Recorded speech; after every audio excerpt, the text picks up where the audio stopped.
Welcome to the Kitchen Delights. आज हम बनाने वाले हैं डिलीशियस वेनिला स्पॉन्ज केक एक नॉर्मल से यूटेंसिल में। तो चलिए सीखते हैं। Welcome to the Kitchen Delights. आज हम बनाने वाले हैं वेनिला स्पॉन्ज केक। चलिए, उसके लिए मैंने जो इंग्रेडिएंट्स लिए हैं, मैंने लिए हैं 300 ग्राम्स मैदा या ऑल पर्पस फ्लावर, साथ ही मैंने लिए हैं 300 grams powdered sugar, 4 eggs, 150 grams unsalted butter, 1 cup milk, 2 teaspoon vanilla essence, और मैंने यहाँ पे लिया है 1 tablespoon baking powder, 1 teaspoon baking soda और 1/4 टीस्पून सॉल्ट। तो मैंने इस तरह का एक वाइड बाउल ले लिया है और यहाँ पर मैंने सॉल्ट बिछोकर रख दिया है। ये यूज्ड सॉल्ट है, इसलिए इसका कलर इस तरह से नजर आ रहा है। तो अब मैं क्या करूंगी, इसके ऊपर एक स्टैंड रख दूंगी। आप कोई भी स्टैंड यूज कर सकते हो। अगर आपके पास एक छोटा सा बाउल है या कटोरा है तो आप वो भी रख सकते हो। तो मैंने ये रखा है और मैं इसके ऊपर मेरा केक टिन रखूंगी और इसे इस तरह से कवर करूंगी। तो पहले हमें क्या करना है, इसे प्री हीट करना है। तो मैं इसे प्री हीट के लिए रख दूंगी कम से कम 15 मिनट, जब तक हम दूसरी तैयारियां करेंगे। चलिए, तो सबसे पहले हम डालेंगे हमारा बटर। ये रूम टेम्परेचर में होना चाहिए हमारा बटर।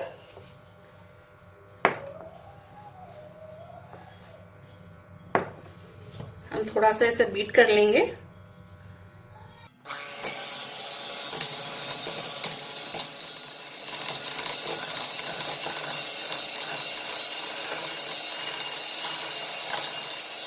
सॉफ्ट कर लेना है हमें इसे थोड़ा सा।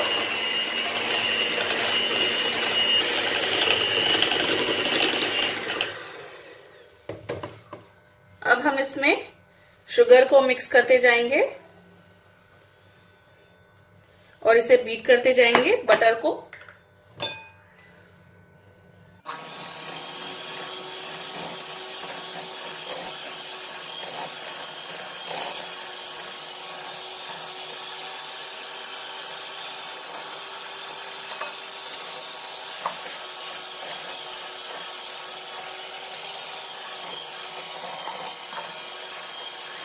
ये देखिए कितने अच्छे से मिक्स हो गया है शुगर और बटर।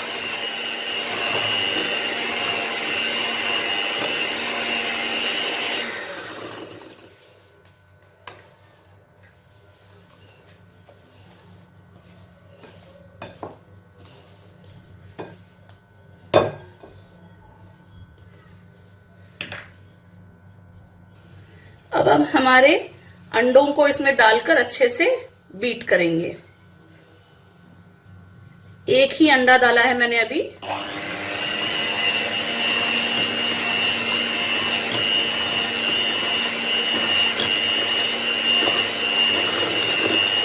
इसे 2 मिनट बीट करना है शुगर और बटर के मिक्सचर के साथ।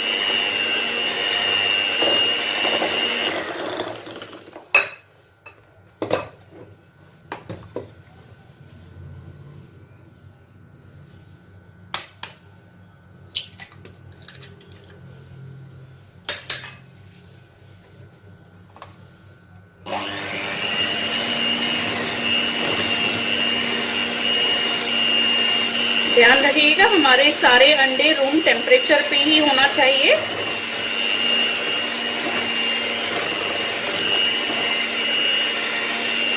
बटर भी हमारा रूम टेम्परेचर पे ही था।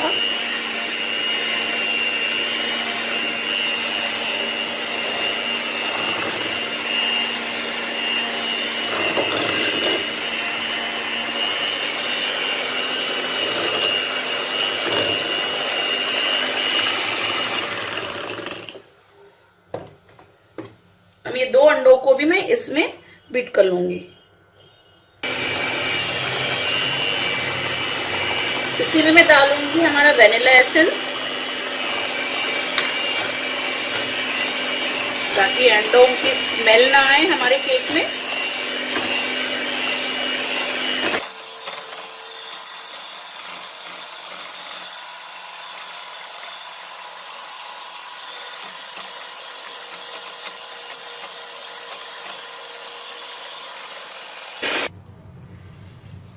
तो ये रहा हमारा बटर, एग और शुगर, और मैंने जो वेनिला एसेंस डाला था उसका ये मिक्सचर।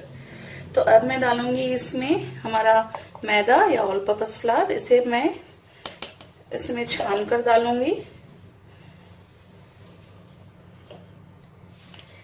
इसी में मैं डाल दूंगी हमारा नमक, बेकिंग सोडा और बेकिंग पाउडर। तो इससे क्या होगा, ये सारे इंग्रेडिएंट्स अच्छे से मिक्स हो जाएंगे।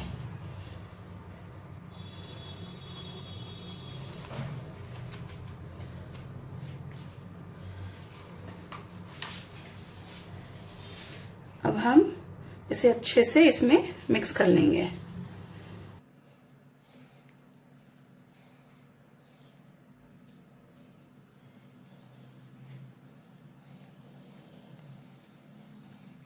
मैं डालूंगी थोड़ा सा दूध,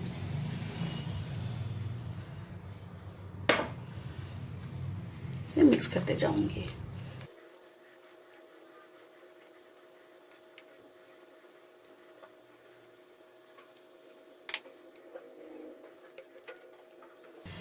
तो ये रहा हमारा केक बैटर तैयार। मेरे पास ये केक टिन है और मेरे पास ये बटर पेपर है। सबसे पहले हमें इस केक टिन को ग्रीस करना है बटर के साथ। तो मैं इसे ग्रीस कर रही हूँ बटर से।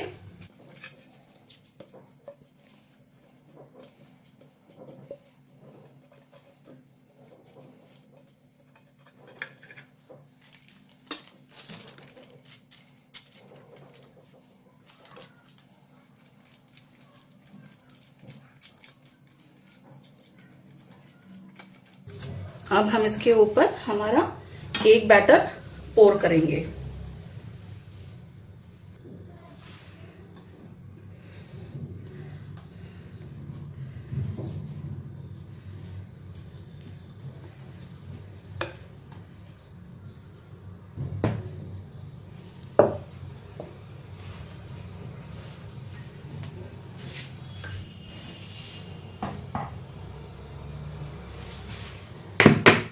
इसे टैप करना है ताकि अगर इसमें कोई एयर बबल्स है तो ये निकल जाएंगे। और हमारा यहाँ पर जो हमने प्रीहीट करने के लिए जो हमने बाउल रखा था वो भी तैयार है। चलिए अब बेक करते हैं हम हमारे केक को।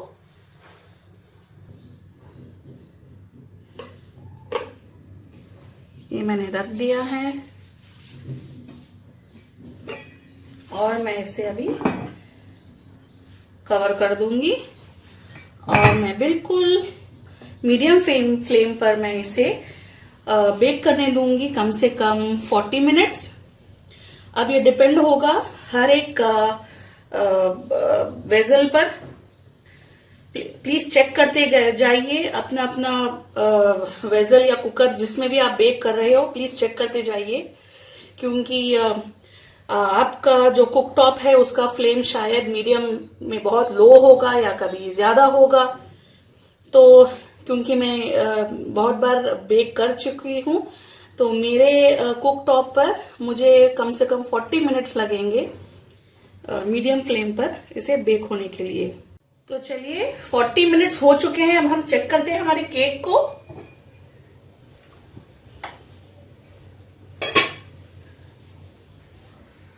ये मेरे पास एक सैटे स्टिक है तो मैं इसे अभी पोक कर देख रही हूं। अगर ये क्लीन आएगी तो हमारा केक तैयार है। देखिए बिल्कुल साफ है ये, तो हमारा केक बिल्कुल तैयार है। अब हम इसे ठंडे के लिए रख देंगे और बाद में हम इसे डीमोल्ड करेंगे। तो ये रहा हमारा केक तैयार, बिल्कुल ठंडा हो चुका है। मैं इसे साइड से इस तरह से इसे लूज कर रही हूं मैं, ताकि ये आसानी से निकल जाए। अब मैं एक प्लेट लूंगी और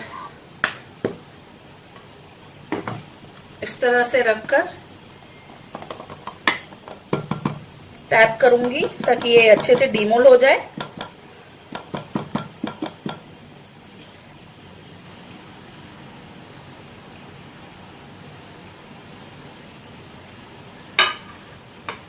ये रहा हमारा केक।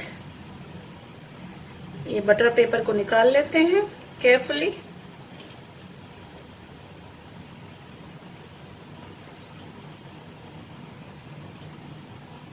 और इस केक को सीधा कर लेंगे अभी।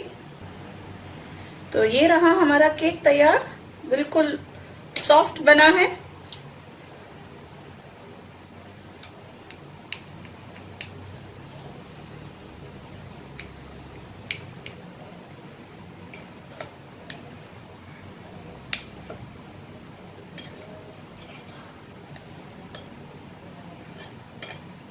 ये देखिए कितना स्पॉन्जी भी है।